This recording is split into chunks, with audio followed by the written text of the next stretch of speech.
संपूर्ण चेतना करके पास में टेलीफोन था ना, वहां तक पहुंची।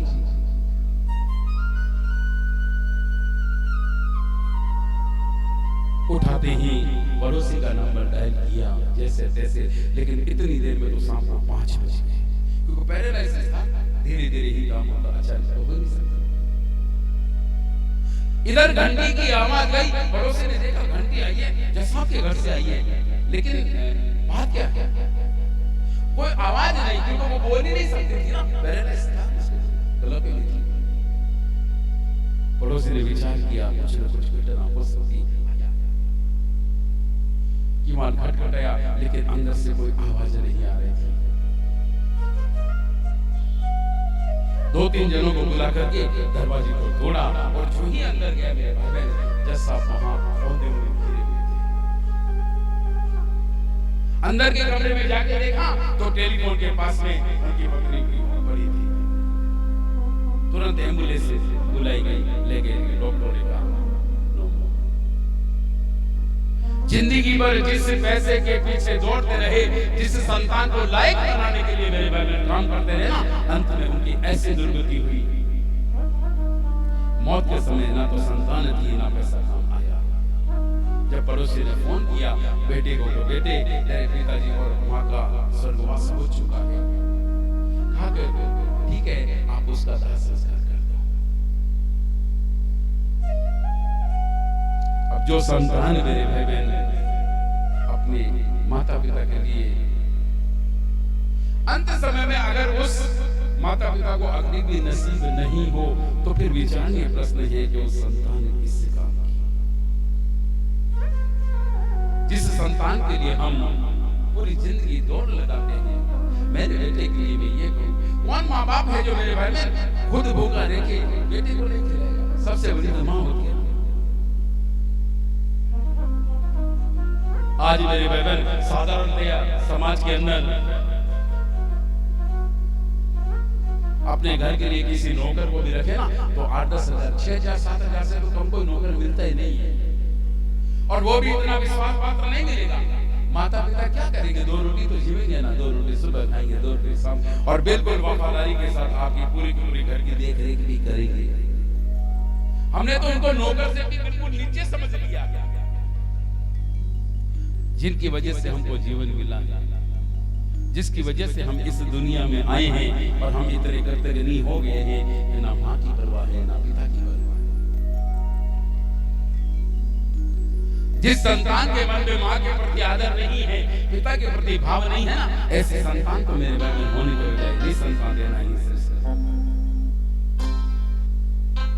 माँ तो माँ होती है। मुझे एक बहुत सुंदर घटना याद आ गई।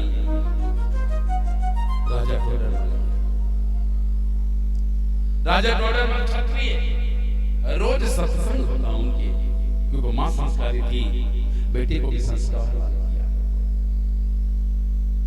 एक दिन सत्संग के अंदर चर्चा चली, गुरुदेव ने कहा राजन, हर व्यक्ति के ऊपर 3 प्रकार के ऋण होते हैं, देव ऋण, पितर और ऋषि। ये पंडित लोग जनेऊ पहनते हैं ना, उस जनेऊ में 3 धागे होते हैं, जोड़े के लिए तो 6 होते हैं, लेकिन जनेऊ में 3 ही धागे होते हैं, वो जोड़ा पहनते हैं। मैं तो देखता हूँ कभी हनुमान जी के लोग पूरी की पूरी जनेऊ चढ़ा देते हैं।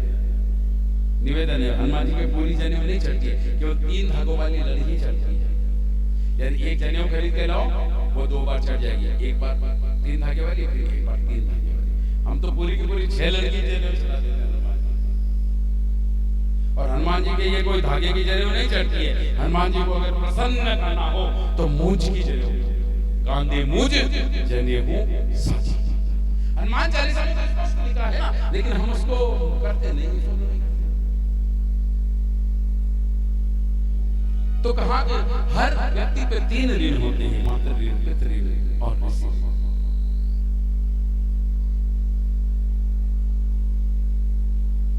देवताओं का ऋण करता है यज्ञ करने से, पूजा करने से, कथा श्रवण से, दान पुण्य देने से देवताओं का ऋण उतर जाता है। और ये चातुर्मास है ना, ये तो मेरे भाई पुण्य का महीना है। इस चतुर्मास में तो जितना पुण्य आप कर सको उतना पुण्य का आपको प्रतिफल मिलता है। ये 4 महीने परमात्मा ने दिए ही इसलिए हैं कि आपको संसार का कोई काम ज्यादा नहीं करना है। ज्यादा से ज्यादा खेत में बीज डाल दो, एक बार ननानी गुड़ाई कर दो, बस उसके बाद कुछ नहीं करना है।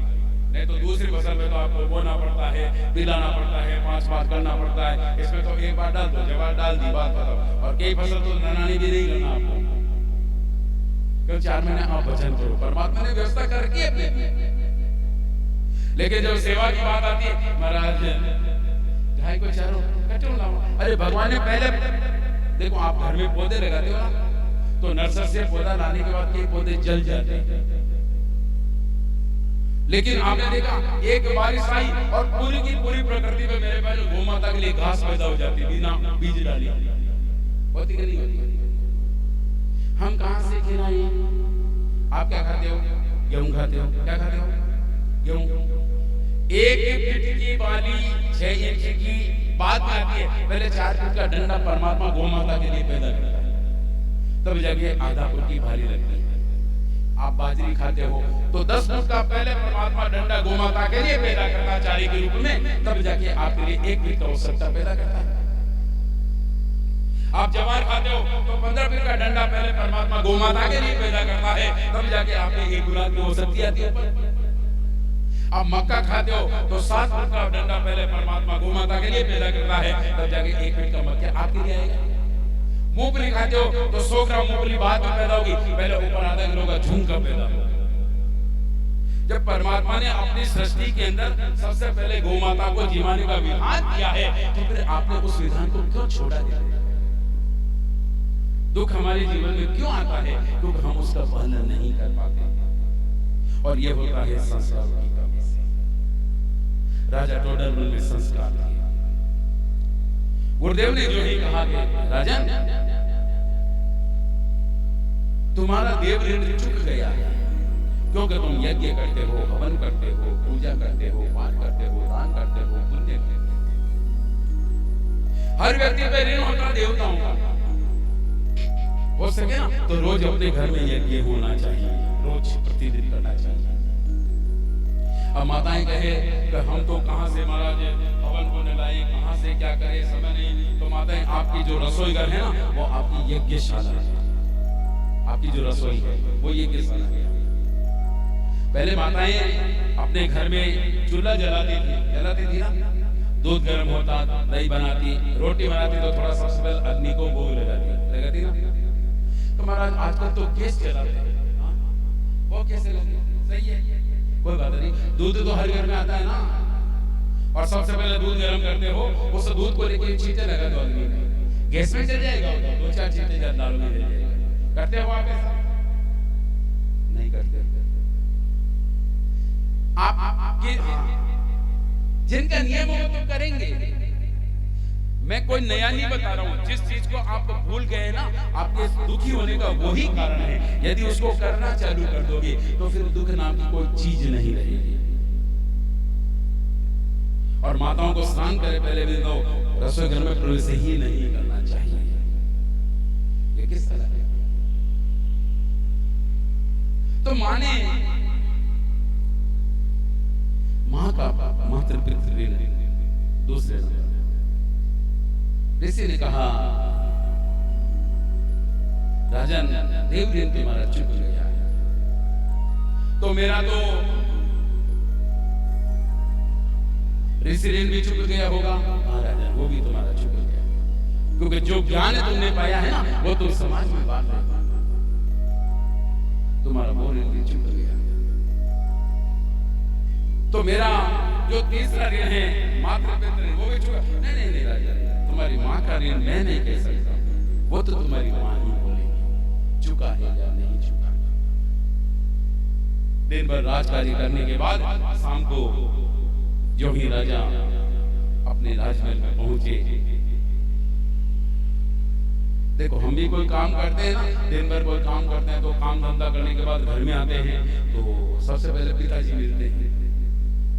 पिताजी ये पूछेंगे कितना कमाया, एक ही काम कितना कमाया, दिन भर क्या है हिसाब किताब। पिताजी को हिसाब किताब दिया, अंदर जाएंगे तो धर्मपत्नी मिलेगी, लोग कितना बचाया मुझको दो। यही माताएं तो पति के बटुए से नोट बाहर कर लेती है। आपने जयतारण में तो नहीं है ऐसा। बाकी मेरी एक कथा थी, तो एक भक्त के घर में रुका था।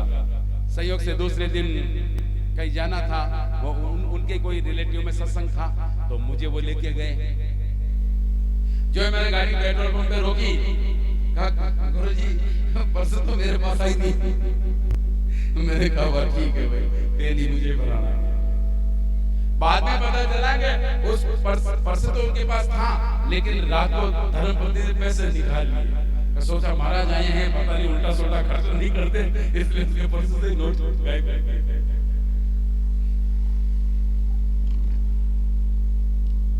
तो पत्नी एक कितना बचाया, क्योंकि माताओं का स्वभाव होता है। देखो भाइयों को यदि 1 लाख रुपए भी दे दो ना तो खर्च हो जाएगा, पॉकेट में 1 रुपए भी नहीं बचेगा। लेकिन माताओं को 100 रुपए दो, सामान मंगाना है, 10 रुपए उसमें से भी बचा देगी, क्योंकि माताओं को परमात्मा ने बचत करने की शक्ति दी है, भाइयों को नहीं दी। लाख रुपए भी दे दो, साहब को देके देख लो, अरे 20,000 का चेक उसको दे, 40 का दिया, बचा जो 40 का उसको दे, 1 लाख रुपए रह नहीं देना। और यदि आप उन्होंने 1000 रुपए भी दिए तो आप सामान भी ला दोगे और हिसाब भी माता पूरा बताएगी, बचा भी लेकिन हिसाब भी पूरा बता देंगे, क्योंकि बचत करने की आदत माताओं में होती है। आगे गए तो बच्चे मिले, पिताजी मेरे लिए क्या लाए? बच्चों का स्वभाव है, कोई बाहर से आता तो क्या लाए? पिता ने कहा क्या कमाया, पत्नी ने पूछा क्या बचाया। बच्चों ने कहा मेरे लिए क्या लाया, लेकिन अंत में मां मिलती है ना, वो कहती है कि क्या कमाया है, क्या बचाया है, क्या लाया है। एक ही बात कहेगी, बेटा दिन भर काम कर रहा था, तूने कुछ खाया या नहीं खाया? कौन पूछती है? मां पूछती है। जो ही आज राजन गए, जाती कहा तो मां तू कहे तो मेरी चमड़ी की मैं जूतियां बना के आपको पहना दूं, मैं तुम्हारा ऋण कैसे उतारूं? मैंने विचार किया मेरे बेटे के जीवन में कहीं अहंकार नहीं आ गया। कहा बेटा अभी तो भोजन कर 2 दिन बीते, आज यूं ही राजा आए, मां ने कहा बेटा मेरी तबीयत ठीक नहीं है।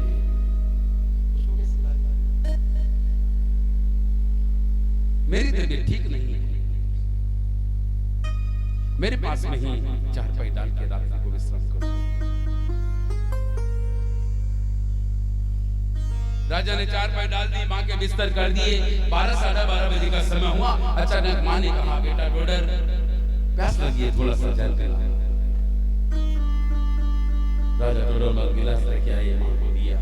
मां ने 2 घूंट पिया और हाथ से गिलास छूट नीचे बिस्तर से। राजा ने बिस्तर चेंज किए, दूसरे बिस्तर लगा दिए। 1-1:30 बजे का समय हुआ और नींद आने लगी। फिर मां ने कहा बेटा डोडर प्यास लगी है, थोड़ा जल पिला। और जो ही कहा जल पिला, राजा ने एक गिलास भरी और तुरंत मां को दिया। मां ने फिर 2 घूंट लिया, फिर गिलास पानी दिया। जब 2-2:30 बजे का समय आ गया, नींद गहरी आने लगी और फिर मां ने कहा बेटा डोडर प्यास लगी है, थोड़ा जल पिला। मां एक गिलास लेके फिर मां को दिया। मां ने 2 घूंट पिया, फिर गिरा दे। डोडर लेकर क्या मां पूरी रात हो गई, ना तो सो रही हो ना सोने दे रहे हो, बार-बार मैं पानी आपको पिला रहा हूं, बार-बार आप गीला करेंगे। जब राजा डोडर बल ज्यादा बोले ना, तो मां ने कहा बेटा सुन, तू मुझको बोल रहा था ना, तो मां ऐसा क्या करूं कि मैं तेरा कर्ज चुका दूं। बेटा मैंने 3 बार पानी मांगा, 3 बार गीला किया और तुझे इतना क्रोध आ गया, मैंने 9 मास तक तुझे अपने घर में रखा। अरे जब तू छोटा था ना, तू गीला कर देता, मैं खुद गीले में सोती, लेकिन तुझको मैंने सूखे में सुलाया।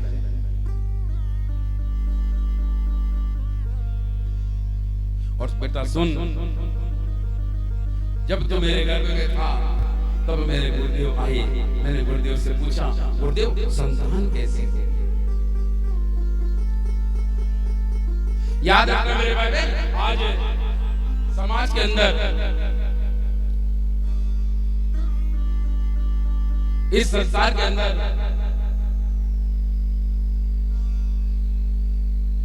कई मशीनें बन चुकी हैं जो बता देगी कि अंदर लड़का है या लड़की है, कब होगा, कितनी बजे होगा, उसका कोई अंग सही है कि नहीं, पैदा होने से पहले सब कुछ बता देते हैं। बेटा होगा तो बेटी होगी, कितने कौन सी तारीख को होगी, सब बता देगी। ऐसी मशीनें बन चुकी है, लेकिन कोई ऐसी मशीन बनी जो बता सके कि होने वाली संतान माता पिता को दुख देगी या सुख देगी? कोई मशीन बनी आज तक ऐसी? लेकिन हमारे ऋषि मुनि पहले ही बोल देते, बेटा संतान होगी और ऐसी होगी और संतान वैसी ही होगी। आज भी होती है। तब मैंने गुरुदेव को पूछा, गुरुदेव संतान कैसी होगी? तब गुरुदेव उस समय ध्यान मग्न होकर के कीर्तन कर रहे थे, हरे रामा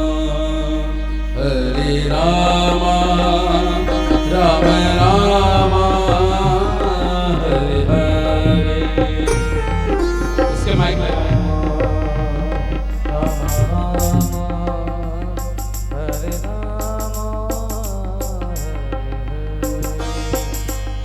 हरे रामा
कृष्णा कृष्णा हरे हरे हरे रामा हरे पंच से रामा रामा हरे हरे हरे कृष्णा हरे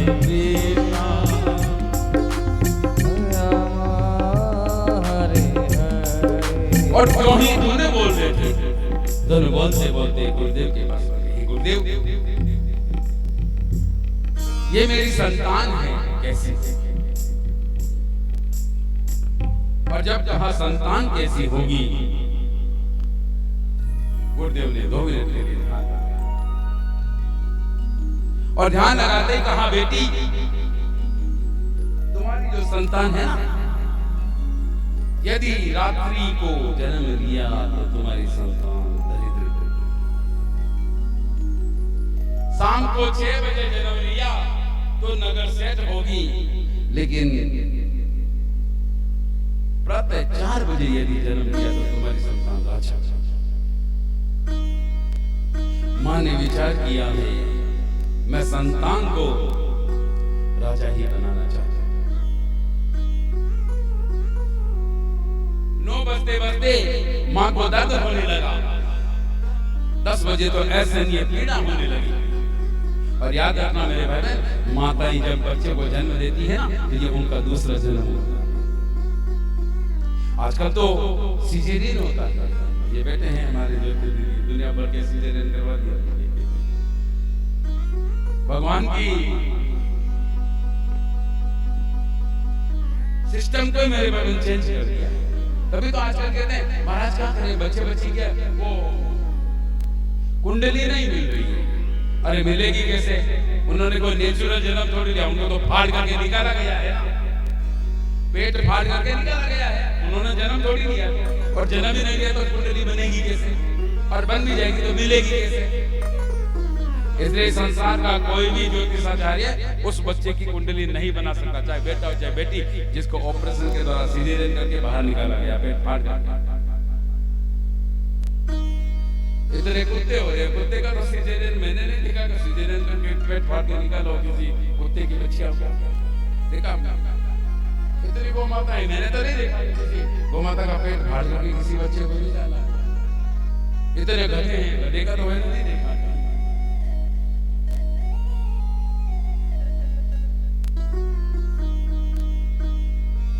चिंता मत करो, आने वाले समय में इसका भी उपचार होगा। आने वाला मतलब यही दस आने वाला और आगे की नहीं कह रहा हूं। इस गौमा में इतनी शक्ति है मेरे भाई, पेट फाड़ने की जरूरत नहीं होती है। जिस गोबर को आप साधारण समझते हो ना, ये साधारण नहीं है। यदि बच्चा आधा हो गया, तिरछा हो गया, डॉक्टर ने कह दिया कि इसको तो ऑपरेशन करो नहीं तो मर सकता, चिंता करने की जरूरत नहीं है। गौ माता का एक गोबर लो और उसको नीचो करके 100 ग्राम गोबर का रस निकाल दो, उस रस को उस बेटी को पिला दो। आधा हो, तिरछा हो, अरे मरा हुआ बच्चा भी अंदर रहेगा, उसको बाहर मार दो। इतनी पावर है। अपने यहाँ पहले वो घर में दाई माताएं काम करती थी, पता है? वो नाक मार करके क्या पिलाती? वो गोबर का रस पिलाती थी, 10 मिनट में डिलीवरी हो जाती थी। बहुत शक्ति है इसमें। गौ की महिमा का आने वाले दिनों में प्रसंग लेंगे, सुनेंगे। गौ के गोबर की इतनी महिमा है। तो गुरुदेव ने कहा, बेटी रात्रि को जन्म लिया तो ऐसा हो कि 4 बजे होगा, 10 बजे मां को बहुत भयंकर पीड़ा होने लगी। जब कष्ट ऐसे नहीं हो गया, तब मां ने दासी को बुलाया, अपने दोनों पैरों को रस्सी से बंधवाया और जो कड़ा था उसके उल्टा लटके, पैर ऊपर और सिर नीचे। 12 बजते बजते रक्तस्राव होने लगा। यमराज आके बार-बार बोलने लगे, मां अपने पैर को खोल दे, नहीं तो तेरी संतान मर जाएगी। राजा टोडर ने उन्हें कहा, अब आकर करके देखता रह गया, मां जो बोल रही है सुन रहा है, मुझसे कुछ बोल नहीं। मां ने संकल्प ले लिया था, वो भले ही कुछ हो, लेकिन मेरा बेटा तो 4 बजे बाद ही मैं जन्म दूंगी, क्योंकि उसको राजा बनाना। 2 बजते बजते इतना रक्तस्राव हुआ कि मां बेहोश हो गई। जब घड़ियाल में 4 के टंकोर की आवाज आई, तब धीरे से चेतना खुली। अब बोलने की शक्ति नहीं थी, रक्तस्राव पूरी की पूरी रक्त में डूबी हुई थी। इशारा किया, दासी आई। दासी ने धीरे से रस्सा खोल करके नीचे उतारा और जो ही पैर खुला, और बेटे तेरा जन्म हुआ है। अब तू मुझे बोल रहा था कि मां मैं तेरे कर्ज को चुकाना चाहता हूं, अब तू चाहे तो बेटा मेरे कर्ज को चुका सकता है। राजा टोडर पर मेरे भाई बहन बोल नहीं सके, असलों से असलों की धार कहा, मां तेरा कर्जा मैं नहीं चुका सकता। अरे जो अपने मेरे भाई बहन खुद को दूध बना करके हमारा पालन करती है, जो खुद भूखे रह करके हमको जिमाती है, और बड़े होने के बाद यदि हम उससे दुख दे तो हमारे जैसा कोई करती भी नहीं है। अपने बेटे के लिए एक एक मां मेरे भाई बहन अपनी जवानी को खो देती है।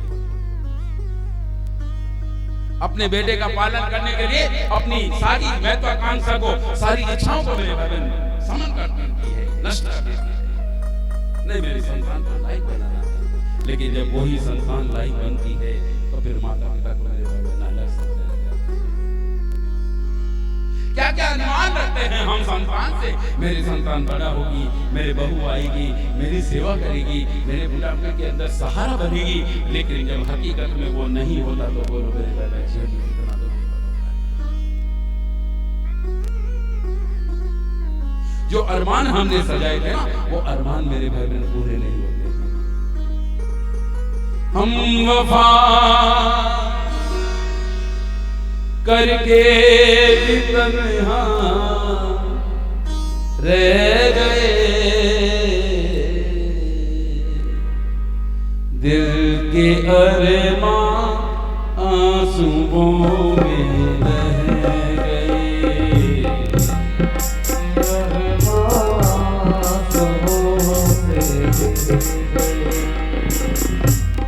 वफा करके भी तन्हा रह गए, हम वफा करके भी तन्हा रह गए, दिल के अरमां आंसुओं में बह गए,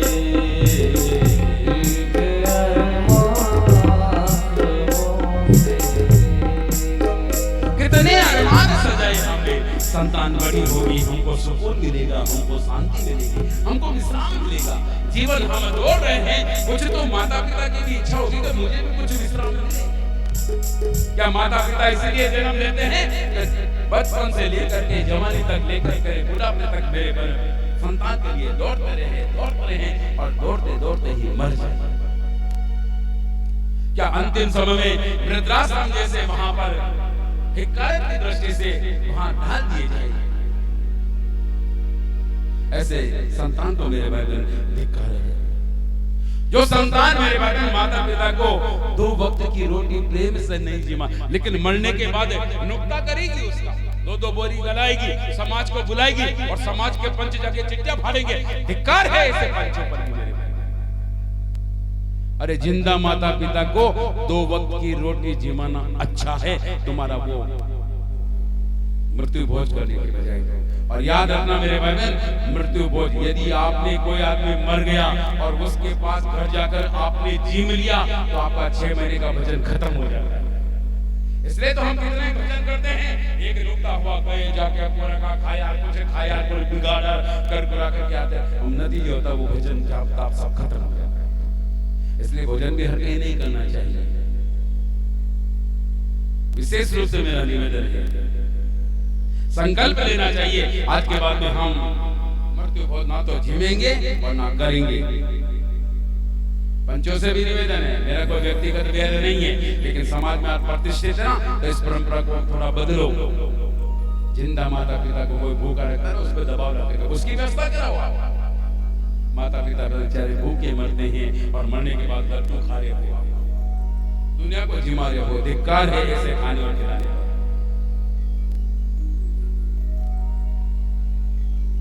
अरे 4 संतान को मां पाल लेती है, किसी का पति मर जाए ना तो भी वो अपनी संतान को पाल पोस करके लायक बना देती है, लेकिन 4 संतान मेरे बगल एक मां भारी पड़ती है उसके ऊपर।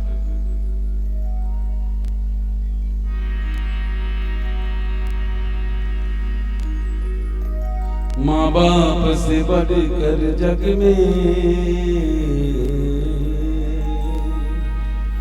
कोई दूजा नहीं ठिकाना,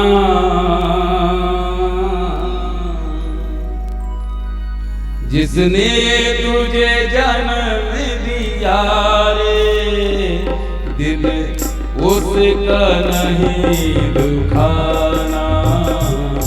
माँ बाप से बढ़कर जग में कोई दूजा नहीं ठिकाना, जिसने तुझे जन्म दिया रे दिल उसका नहीं दुखाना।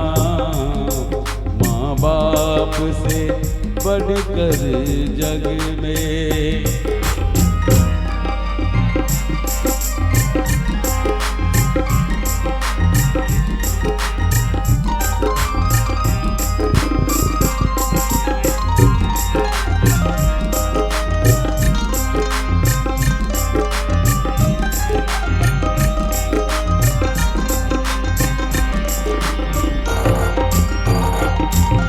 नो मास गर्भ में जेला,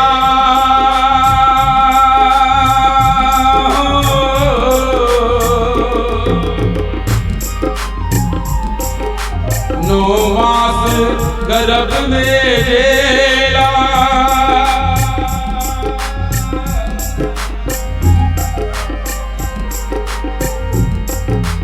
खुद गीले में सोई माँ सूखे में तुझे सुलाया, सूखे में तुझे सुलाया, अपने ही खून उनका माने, दूध तो तुझे पिलाया, अपने तुझको दूध पिलाया। बड़ा कर्ज है अपनी माँ का, इस कर्ज को अब है चुकाना। जिसने तुझे जन्म दिया रे, दिल उसका नहीं दुखाना। माँ बाप से बढ़कर जग में कोई दूजा नहीं ठिकाना। जिसने तुझे जन्म दिया रे, दिल उसका नहीं दुखाना। माँ बाप से बढ़कर जग में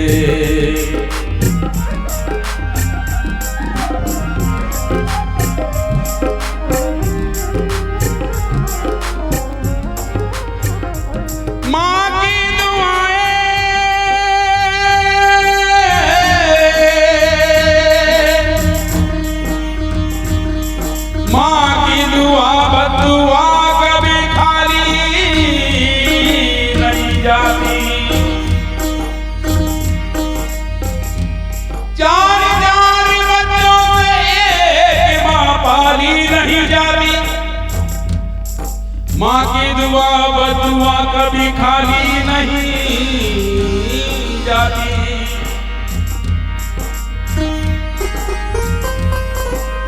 चार बच्चों को पाल लेती है माँ, पर चार बच्चों से एक माँ पाली नहीं जाती। माँ बाप से बढ़कर जग में कोई दूजा नहीं ठिकाना। जिसने तुझे जन्म दिया रे, दिल उसका नहीं दुखाना। माँ बाप से बढ़कर जग में ओ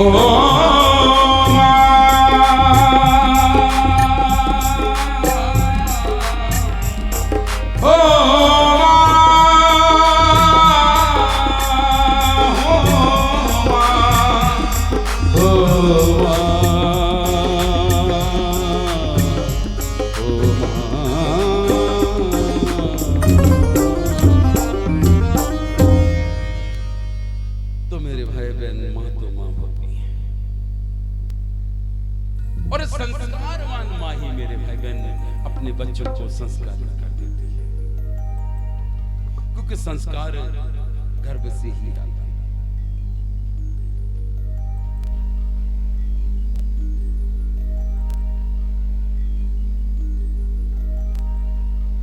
तो संयोगिता संस्कारी थी, मां संस्कारवादी ना, तो बेटी को भी अपने संस्कार किए। 2 बजे कहीं जाना, 2 बजे कहीं आना, 2 बजे फालतू की चर्चा करना। यही को देखता हूं मैं, माता थाली लेके मंदिर जाती है, बीच में कोई मिल जाता है तो संसार की चर्चा करने लग जाती है।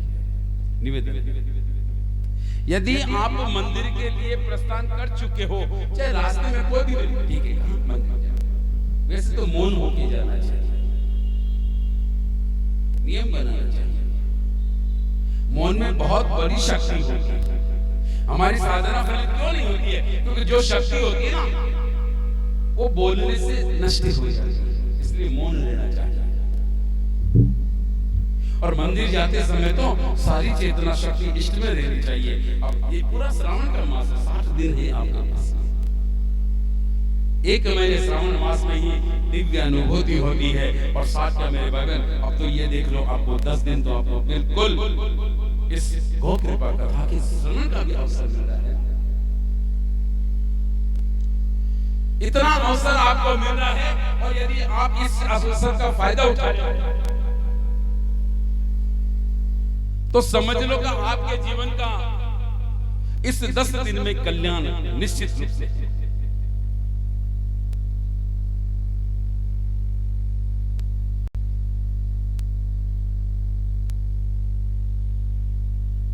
राम जी सेन, उनकी जो पत्नी है पारसी भाई जी, उन्होंने 500 रुपए गौ सेवा से एक बार ताली बजाए उनके लिए।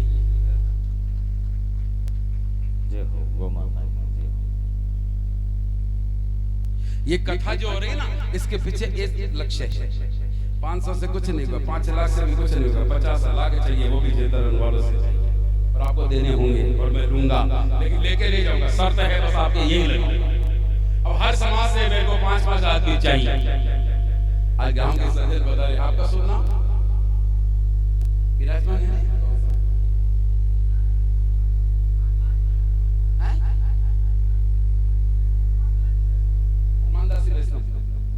तो वैष्णव साहब, आपके समाज के जितने भी यहाँ जेतरन में घर हैं, सबको सूचना देकर के मेरी एक मीटिंग कराए। बस मेरी एक मीटिंग करा दो हर समाज वालों से, बाकी काम फिर मैं संभालूंगा। केवल एक जगह एकत्र होते हैं। आपका जैसे कोई मंदिर है, वहाँ पर इकट्ठा करने का प्रयास करें।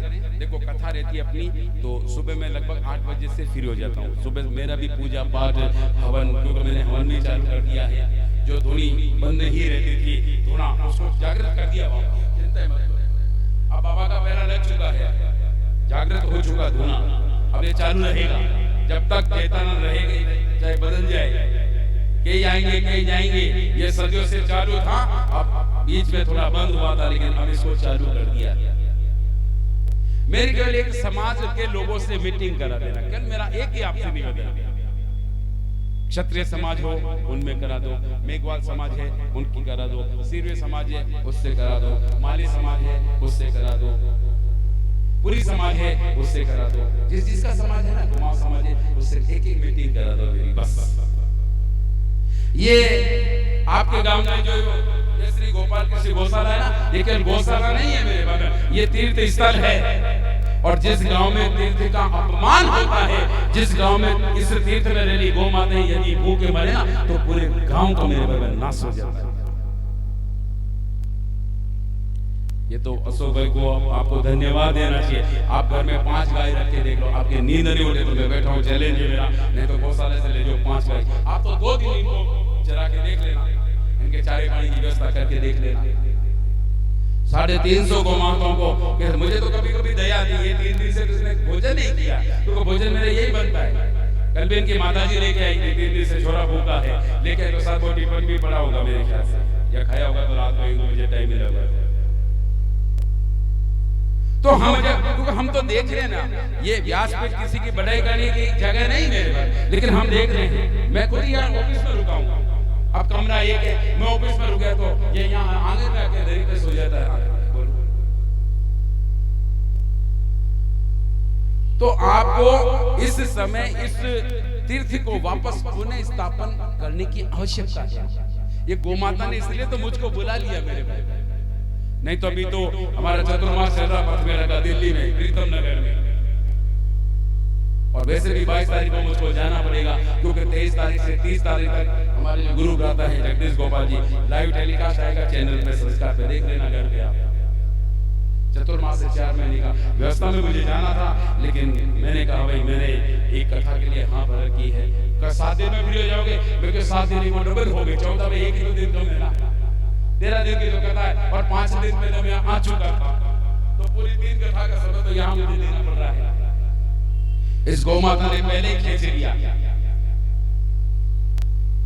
मैं आपको यहाँ से जो कुछ कहूंगा बिल्कुल सत्य कहूंगा, उसका प्रमाण के साथ आपको एक निवेदन मैं करना चाहूंगा। हर समाज की मेरे से एक मीटिंग है। देखो मानव स्वभाव है, भूल होती है, सबसे होती है ना। जो गलती को होने के बाद सुधार ले, वो तो इंसान है। किसी के काम जाए उसे इंसान, पराया दर्द अपनाए उसे इंसान कहते हैं।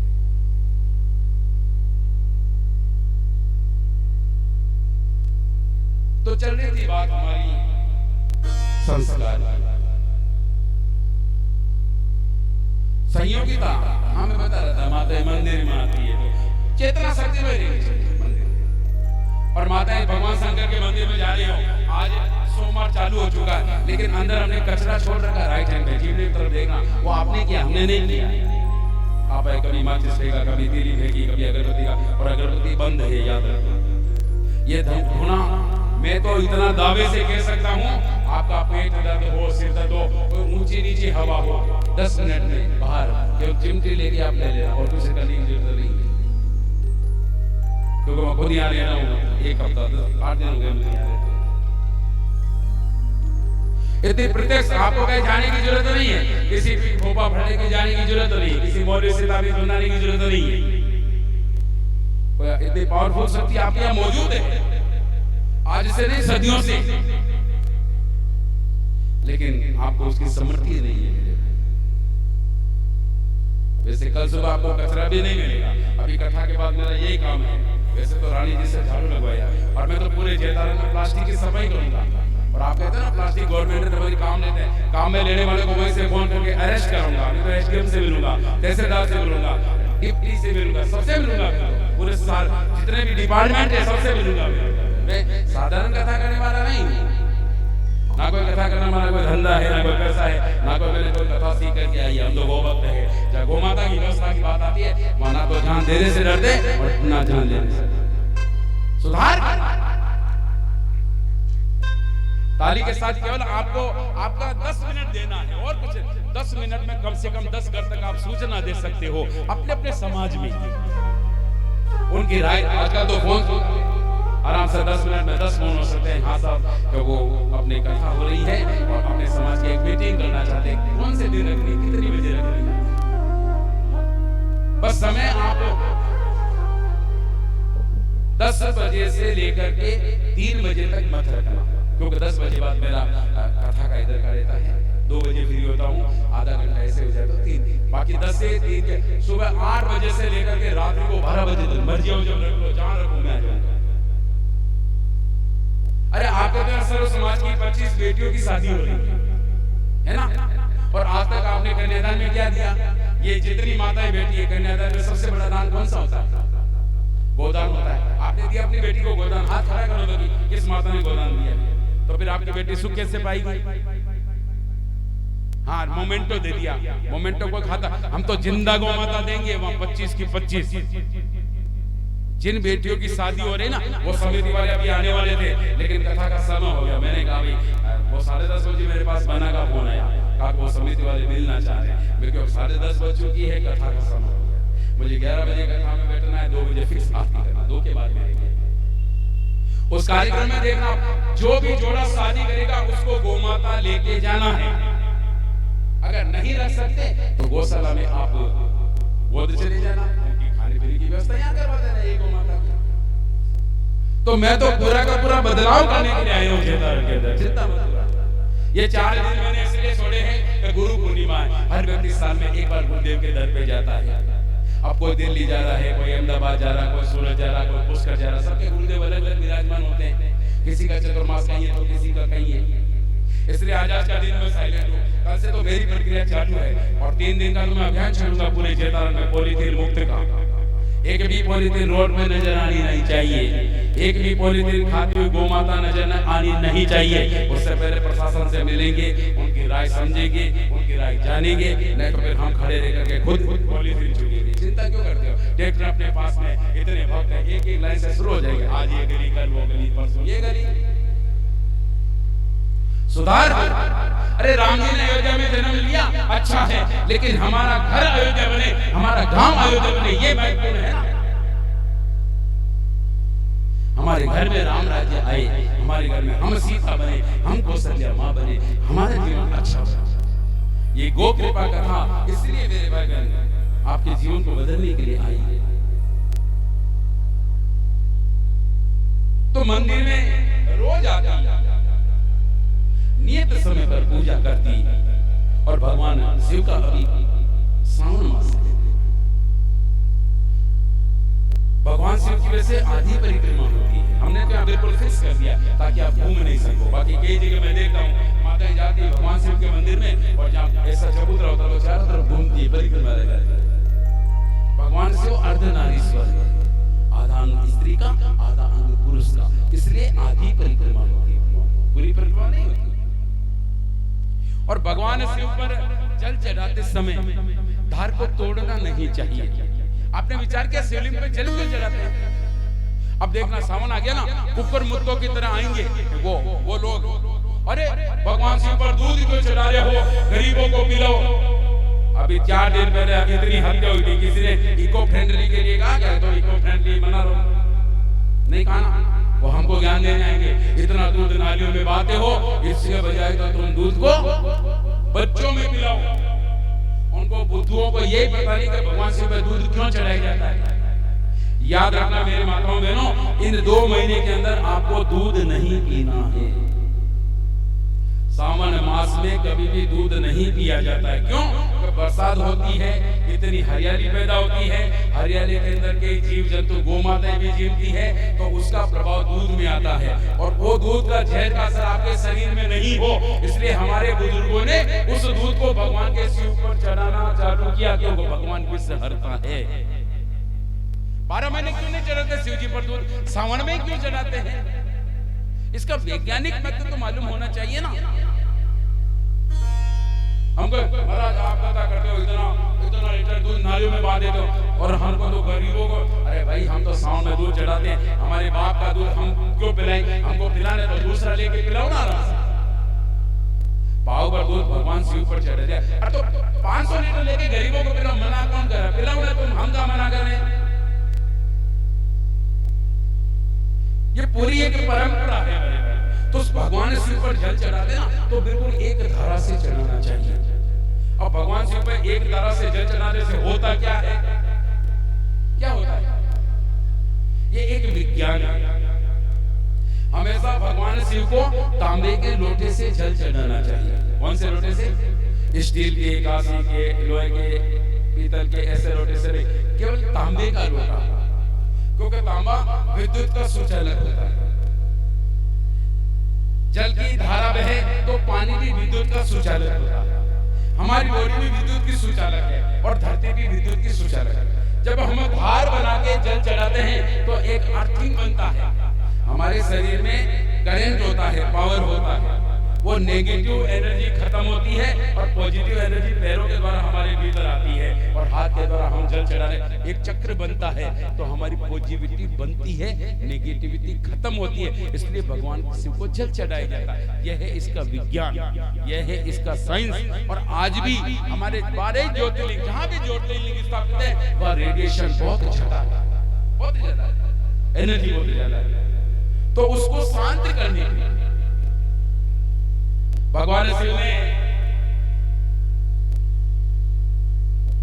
एक बार जब हलाहल विष पी लिया, तो अंदर जलन होने लगी, और इतनी जलन हुई कि भगवान शिव मेरे भाई बहन उसको सहन नहीं कर पाए। भगवान शिव को इतना तड़पता हुआ देख करके इंद्र ने ऊपर से वर्षा, और वो वर्षा तब तक चलती रही जब तक जलन ठीक नहीं। एक बार भगवान को किसी श्राप बस फोड़े हो गए, अब उसका कोई उपाय नहीं, तो भगवान सीधे जिंदा ही नंदी के मुंह में गए, और पृष्ठभाग से वापस निकल गए। जितना भी विष था उस समन हो, नंदी भगवान के सामने रहता, क्यों रहता है? धर्म का उदाहरण। लेकिन पत्थर के नंदी को टीका लगाने से पहले माताओं को निवेदन है कि जो जिंदा नंदी है, जो टोकरे हैं जिसको बोलते हो, आपने गाय माता को तो रोटी जिमाई, कभी टोकरे को रोटी जिमाई क्या? मुझे बताओ, बोलो। हाँ? तो जिंदा टोकरों को तो रोटी जिमाते नहीं हो, और मंदिर में जाके उस नंदी के टीका लगाते हो, और जबरदस्ती गुड़ मुंह में लेते हो, और कभी लाडू देते हो, क्या फायदा है?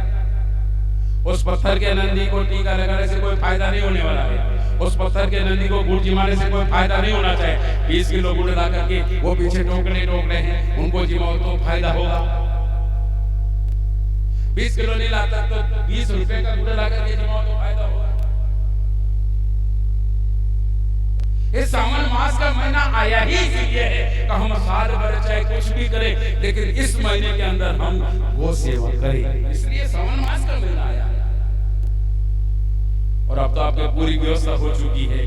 मंदिर आने से पहले टोकरी के साथ में थैला लटका के लाना, उसमें दलिया लो, गुड़ लो, पाटा लो, तेल लो, घी लो, आपकी मर्जी हो, जो गौ माताएं खाती है सब कुछ ला सकते हो आप।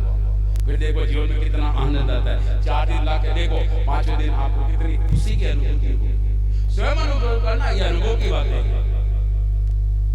तो संयोगिता भी रोज पूजा करने आती, नियमित तरीके से बैठ करके ओम नमः शिवाय करके पूजा करती थी। ओम नमः शिवाय, ओम नमः शिवाय, हर हर भोले नमः शिवाय, ओम नमः शिवाय, ओम नमः शिवाय, हर हर भोले नमः शिवाय,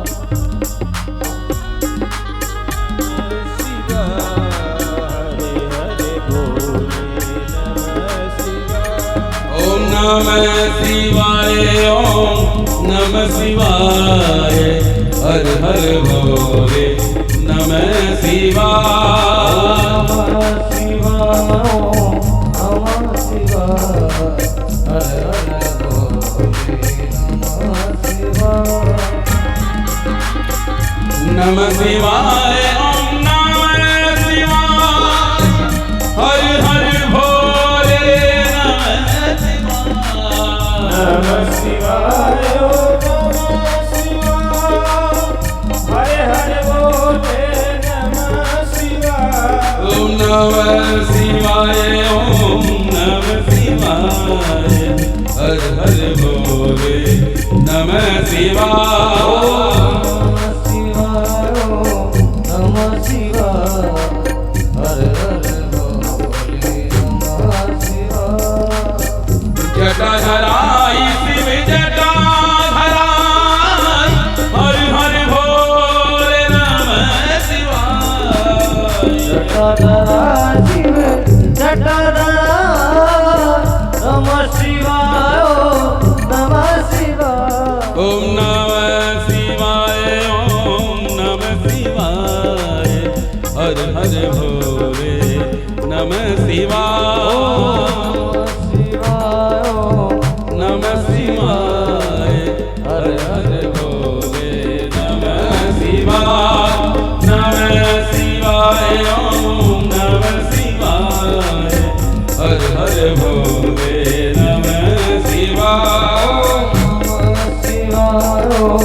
नमः शिवाय, हर हर भोले नमः शिवाय, विश्वेश्वराय शिव विश्वेश्वराय, हर हर भोले नमः शिवाय, विश्वेश्वराय, विश्वेश्वराय, हर हर भोले नमः शिवाय, ओम नमः शिवाय, ओम नमः शिवाय, हर हर भोले नमः शिवाय, नमः शिवाय, हर हर भोले नमः शिवाय, हर हर भोले नमः शिवाय, हर हर भोले नमः शिवाय।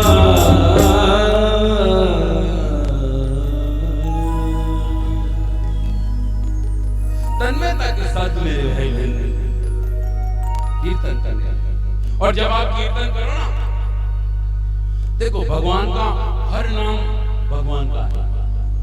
कहते हैं ना सब में राम है, बोलते हैं ना। अब सब में राम है, हर नाम भगवान का है। यदि आपको कह के साबित करो मोहन जी में राम जी है, ये कैसे साबित करोगे? आप कहोगे सब में भगवान राम ही है। राम, हर नाम राम का नाम है। मोहन जी में राम का नाम है, कैलाश में राम का नाम है, नारायण में राम का नाम है, सत्य गोपाल में राम का नाम है, अशोक भैया भी राम। तो ये साबित कैसे करोगे? वो कहते साहब मैं तो प्रैक्टिकल मानने वाला हूँ। तो प्रैक्टिकल वाले के लिए जो पढ़े लिखे जो कहते हैं ना, जो आजकल एजुकेटेड मानते अपने आप को, उनके लिए ये साइंस पूरा, हमारे वेद पूरे साइंस है। अमेरिका ने हमारे वेदों की ऋचाओं को पढ़ पढ़ करके मेरे भवन अंतरिक्ष में छलांग लगा दी। हमको तो वेदों का पता ही नहीं है, ये विज्ञान है एक। जैसे माता जी आपका शुभ नाम क्या है? क्या नाम आपके पास में बेटे?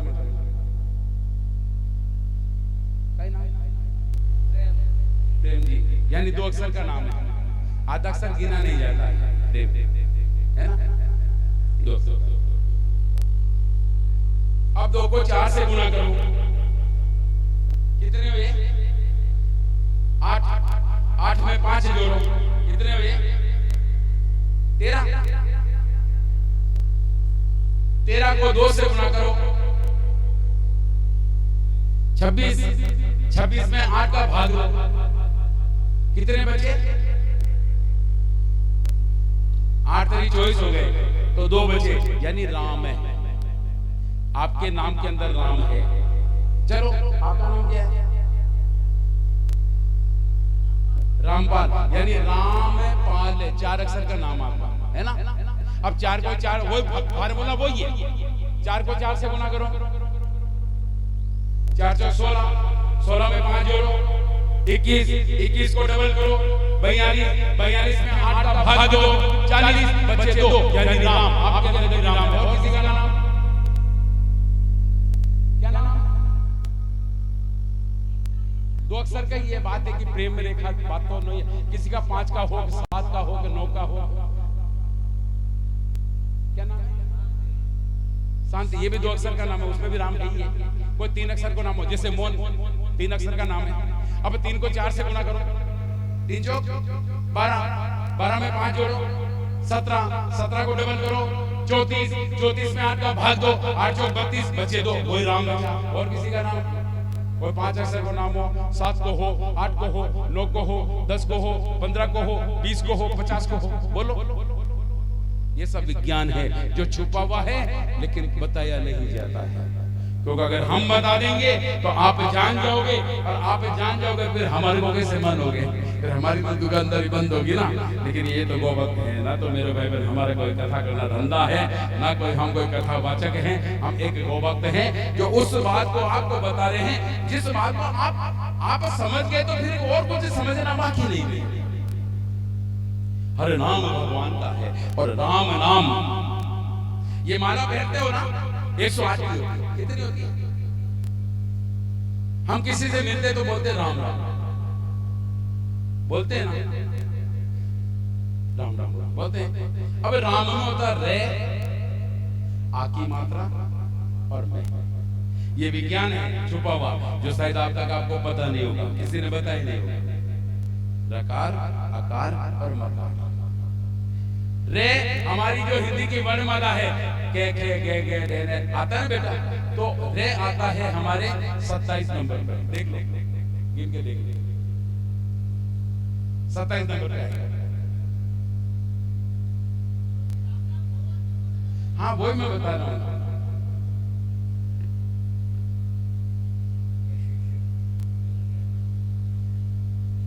सत्ताईस नंबर पर रे है, आ की मात्रा आएगी ए आ, 2 नंबर पर। तो 27 से 2 कितने हो गए? 29। और फिर आता है मैं, वो है 25वें नंबर पर। आपके पास फोन हो, देख लो, किताबों देख लो, कक्का की डायरी हो तो देख लो, मैं गलत बोल रहा हूं तो साबित कर दो। रे आएगा 27 नंबर पर, आ की मात्रा ए आ ई 2 नंबर पे आ की मात्रा है, 27 2 29, और मैं आएगा 25 नंबर पे। तो 27 2 29 और 25 होते हैं 54। कितने होते हैं? आपने कहा राम राम 54, ये 108 की माला हो जाती है, इसलिए 2 बार राम बोला जाता है, एक बार।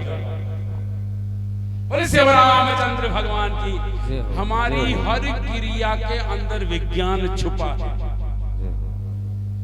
4 बार तो नहीं बोलते राम राम, हम 2 बार ही बोलते हैं, या एक बार ही बोलते ना, चाहिए हेलो हाय करते ना, टाटा बाय, राम राम बोलते 2 बार के बोलते। ये साइंस से छुपा हुआ है। मैंने राम राम कहा 54 बार हो गया, आपने राम राम कहा 54 बार हो गया, और राम राम करते 108 माला हो जाती है। आप लोग ये फोन को काम में लेते, ये फोन आपको भगवान से मिला सकता है। आपने फोन आया, बोलते हेलो। अच्छा, पता है आपने ये हेलो क्यों बोलते? हेलो किसका नाम है? चलो इंग्लिश पढ़े लिखे भी बेटियां होगी, हेलो का इंग्लिश का मतलब क्या होगा? हेलो का मतलब क्या होगा? नहीं तो मैं ऑक्सफोर्ड की डिक्शनरी है इंग्लिश की सबसे बड़ी, उसमें भी देख लो। ये हेलो कोई नाम नहीं है। इस फोन को, यानी पहले डब्बे बने थे, इस फोन को जिस वैज्ञानिक ने बनाया था ना, उसका नाम था ग्राहम बेल। क्या नाम था? ग्राहम बेल, उसने 2 डिब्बे बनाए, एक अपनी धर्मपत्नी को दिया, एक अपने पास रखा। अपनी पत्नी को कहा अंदर जाके देख आवाज आती कि नहीं आती। उसने कहा हेलो, और हेलो उसकी औरत का नाम था। किसका था? उस वैज्ञानिक की औरत का नाम था हेलो। उसने कहा हेलो, उसने कहा हाँ मैं हेलो बोल रही हूँ। अब ये भाई लोग दिन भर फोन लेकर के हेलो हेलो, दूसरे की रुए का 50 बार नाम लेते हैं। माता अच्छा है क्या? ये फोन आपको भगवान से मिला सकता है। आप बोलो हरिओम, जय गो माता, जय गोपाल, जय बाबा की, राधे राधे, जय श्री कृष्णा, राम राम बोलो। अगला बोलेगा राम राम, 108 की माला हो जाएगी। 27 बार फोन आया चाहे गया तो बोलो 108 की माला हो जाएगी। और जो 108 की माला होगी तो राम रह जाएगा क्या रावण रह जाएगा? क्या आएगा? राम रह जाएगा। आपके घर में शांति होगी कि क्रांति होगी? शांति। आपको क्या चाहिए? शांति। सीधी बात है ना भाई, सीधी बात है।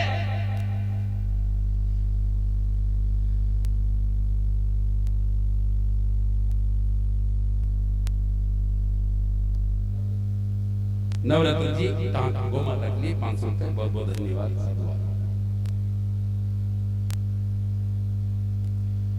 ये डायरी में रखो। कहाँ गए वो बहन जी प्रभाजी? वो 1 बजे चले जाते हैं क्या? उनको कहो भाई 2 बजे का समय तो रखो आप। आज पे वाली कल से रखो। और ये हिसाब आप में से किसी को रखो, यहाँ से लोकल ये किसी माताओं को, वो प्रभाजी को देना, अभी पर्चियां ले लेना। प्रभाजी के पास डायरी है ना, एक ही रखो।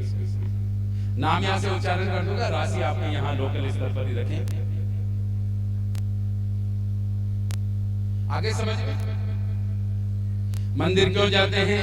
भगवान शिव पे जल ही क्यों चढ़ाते हैं?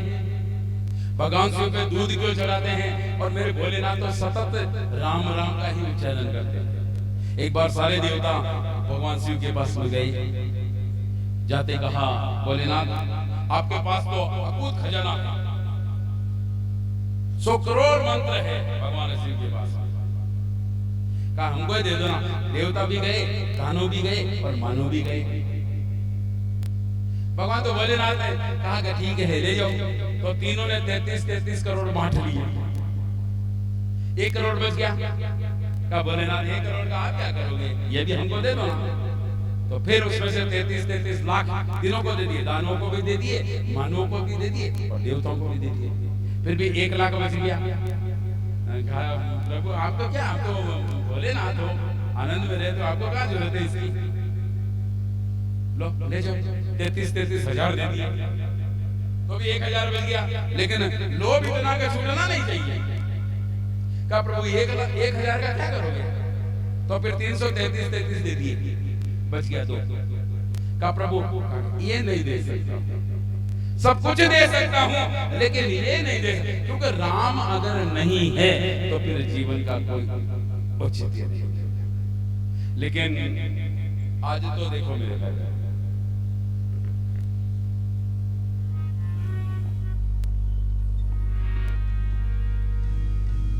हमारा राम ही मेरे घर में निकल गया है एक दिन से। अरे राम अगर होता ना हमारे भीतर तो एक तड़प रहती है, एक ललक रहती है। लेकिन हमारा तो राम जीवन की महानता कब बनती है? जब हमारे घर के अंदर निर्विघ्न रूप से सतत सत्कार हो। संयोगिता संस्कारी थी और नित्य पूजन करने जाती। आज भी वो थाली लेकर के पूजा करने गई। वल्लभदास रोज उसको देखता था, जाते हुए भी देखता था, आते हुए भी देखता था। मन में कहीं ना कहीं एक प्रेम उत्पन्न हो गया। किसी को हम रोज देखेंगे करेंगे तो स्वाभाविक, जानवर को देखते जो प्रेम हो जाता है, तो इंसान है स्वाभाविक प्रेम होना। तो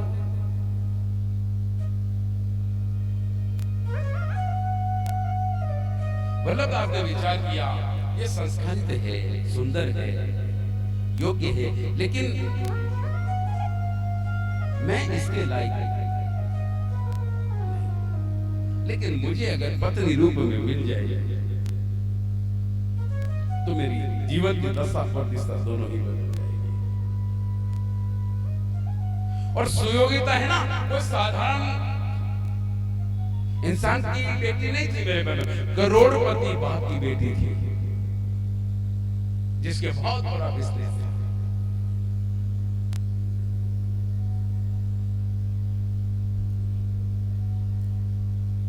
जिसका नाम चलता था ऐसे सेठ की बेटी थी।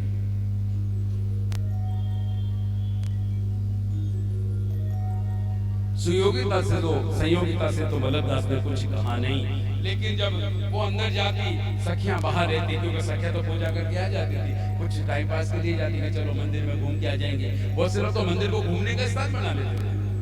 मंदिर घूमने का स्थान नहीं है, ना मंदिर देखने का स्थान है, वो तो दर्शन करने का स्थान है। मंदिर में जाओ ना तो वहां दर्शन करना चाहिए, भगवान का दर्शन करना चाहिए, वहां गुम्बद का दर्शन करना चाहिए, वहां जो चित्रकारी होती है ना उसका दर्शन करना चाहिए।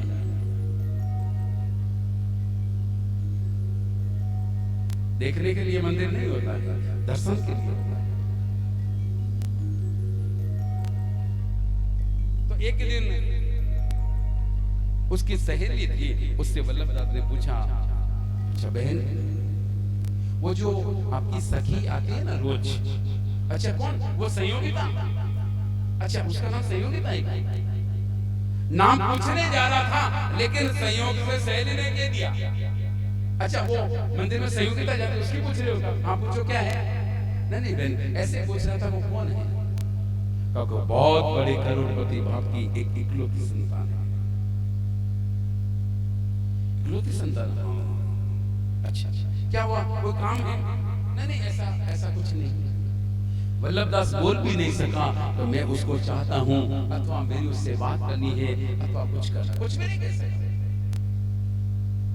20 मिनट पूजा अर्चना करने के बाद में संयोगिता मंदिर से बाहर निकली। जब तक संयोगिता जाती रही, वल्लभदास एक तक उसको देखता रहा। मन में कई तरह के विचार आने लगे। एक करोड़पति बाप की संतान है और मैं बिल्कुल गरीब हूँ, मेरे पास तो रहने का अपना ठिकाना भी नहीं है। क्योंकि जिन्हें गांव वालों ने मंदिर में रखा था ना, तो मंदिर में ये कमरा दे रखा था कि भाई यहाँ पे जो रह जाना, तेरा भोजन प्रसाद बना के भंडारा चलता है मंदिर का, वो जिम लेना आराम से और सेवा करना, कुछ पैसे भी मिल जाएंगे तेरे व्यवहार के लिए। ना रहने का घर है, ना उसका कोई ठिकाना है, ना किसी प्रकार की कोई सुविधा है, लेकिन जिसको पसंद किया है वो करोड़पति बाप की एक इकलौती संतान है। वल्लभदास के मन में एक ही बात आई कि अगर मुझे शादी करनी है तो इसी से करनी है, बाकी मुझे शादी नहीं करना है। देखो जीवन में कभी कभी इच्छाएं होती है ना, ऐसी इच्छा उत्पन्न हो जाती है जो साधारणतः देखते तो पूरी नहीं हो सकती है, लेकिन यदि गौ की कृपा हो तो वो इच्छा भी मेरे भाई बहन पूरी हो जाती है, वो तमन्ना भी हमारी पूरी हो जाती है, वो संकल्प भी हमारा सिद्ध हो जाता है। लेकिन कृपा यदि गौ की हो तो इस 9 दिवसीय अनुष्ठान के अंदर प्रयास यही रहेगा कि गौ कृपा से क्या नहीं हो सकता। जो वल्लभदास गरीब है, जिस वल्लभदास के पास में रहने को अपना घर नहीं है, खाने के लिए अपनी स्वयं की कोई व्यवस्था नहीं है, जो कल मंदिर में एक आश्रित की तरह रह रहा है, और इस वल्लभदास की चाहना है कि संयोगिता से मेरा विवाह। लेकिन वल्लभदास को मेरे भाई बहन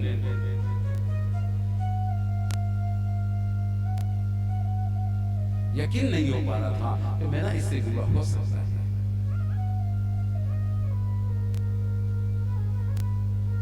कुछ घटनाक्रम ऐसा बनता है कि संयोगिता 2-3 दिन तक वहां आ नहीं पाई किसी कारण से। वल्लभदास बेचैन रहे, क्योंकि रोज इच्छा होती है, हर व्यक्ति की अपनी अपनी इच्छा होती है। कोई उठते किसी को फोन करेगा, कोई उठते सबसे पहले फोन देखेगा, कोई व्यक्ति उठते ही सबसे पहले किसी को मैसेज करेगा। सबकी अपनी एक अलग लिप्पो होती है। अब कल लाइट, परसों के दिन लाइट चली गई तो बहुत से तो बेचारे खाना पीना ही भूल गए, अरे लाइट चली गई, फोन डैमेज कर दिया, अरे हो गया तो बंद हो गया तो रहना पड़ा, रहना अभी नहीं, शाम को किसी का आएगा आ जाएगा, लेकिन वो रोज की आदत पड़ी हुई है ना। सबका अपना अपना दिनचर्या। कई तो मुनि होते हैं, नहाते धोते नहीं, उसके फोन लेके बैठ जाते हैं, नेट चला करके लोग बाहर की दुनिया में खो जाते हैं। जीवन बहुत मुश्किल से जीना है। मानव जीवन को यूं ही नहीं करना, एक एक कण, जैसे अन्न का कण कीमती होता है ना, इसलिए एक एक क्षण कीमती होता है। गौशाला जैसे महातीर्थ में आकर के भी यदि हम सेवा से वंचित रह जाए, कर्तव्य से चूक जाए, तो फिर विचार करना चाहिए, फिर जीवन में और स्थान नहीं मिलेगा। समय का सदुपयोग होना चाहिए। गौशाला में 10 मिनट बैठ करके किया भजन ही बहुत होता है, लेकिन समय नहीं है हम तो भजन ही नहीं कर सकते ना। बैठना चाहिए, सेवा करना चाहिए। ये जितनी माताएं कथा सुन रही है ना, 10-15 मिनट पहले आई वो माताएं हैं, उनको थोड़ा हाथ घुमाएं, सहलाएं, उनको भी अच्छा लगेगा, उनको भी अच्छा लगेगा। जैसे घर में गौ माता उन्हें अच्छी रहती है, और गौशाला बेचारी ऐसी, क्यों? चारा तो सबको मिलता है, सब कुछ होता है, लेकिन हर को प्रेम कोई नहीं दे पाता है ना। मैं भी नहीं दे पाया, आपको क्या कहूँ, मैं खुद इतना 3 दिन व्यस्त रहा, क्योंकि भगवान शिव की वो पुनर्स्थापना करना था, इसलिए मेरे मंदिर भी मैंने कल रात को जमाया है। रोज मैं पूजा करने वाला, भजन करने वाला, साधना करने वाला, मेरा मंदिर मेरी गाड़ी में पड़ा है। सूक्ष्म रूप से तो करता, लेकिन बाकायदा मैं जहाँ जाता हूँ तो वहाँ स्थापना करके फिर करता हूँ, तो वो मैंने कर ही नहीं पाया, समय नहीं पाया। लेकिन कल स्थापना होने के बाद अब बिल्कुल मेरा व्यवहार होना है। गौ माता के पास में जाओ, थोड़ा सा हाथ घुमाओ, गौ माता को कान के हो जाते हैं ना, उसको बहुत अच्छा लगता है, वो प्रसन्न होती है। और गौ माता प्रसन्न हो जाए ना तो क्या नहीं हो सकता मेरा। इसकी प्रसन्नता के पीछे ही सारे सुख छिपे हुए होते हैं। तो आज तो 2 ही सुखों की चर्चा हो पाई है। कल जो जीवन के 4 सुख हैं, धर्म, अर्थ, काम और मोक्ष, हमारी कामना कैसे पूर्ति हो, हमको धन कैसे मिलने का मतलब जो स्थिर रहे, लक्ष्मी जो स्थिर रहे। चंचल लक्ष्मी नहीं चाहिए, उल्लू पे सवार लक्ष्मी नहीं चाहिए, हमको तो गरुड़ पे सवार लक्ष्मी चाहिए, जिसके साथ में नारायण भी हो। लेकिन संसार की रीति नीति उल्टी है। दीपावली के दिन पूजा किसकी करते हैं? लक्ष्मी जी की, नारायण के नहीं करते। इसलिए लक्ष्मी कहती कि तुम मेरी पूजा कर रहे हो और मैं नारायण को छोड़ नहीं सकती, इसलिए कुछ समय तुम्हारे पास होकर छोड़ के चली जाऊंगी। इसलिए हमने देखे कई करोड़पतियों को रोडपति बनते देखा है, और कई रोडपतियों को करोड़पति बनते देखा है। गरुड़ पे बैठी हुई लक्ष्मी हमारे घर में सुख समृद्धि उत्पन्न करती है। लक्ष्मी हमारे घर में कैसे आई, और आए तो टिके कैसे? हमारे घर में लक्ष्मी कैसे टिके, हम कैसे इस दरिद्री से बाहर निकले, कैसे हमारे घर में धन के रास्ते खुले। तो कल की कथा के अंदर इस विषय पर हम चर्चा करेंगे।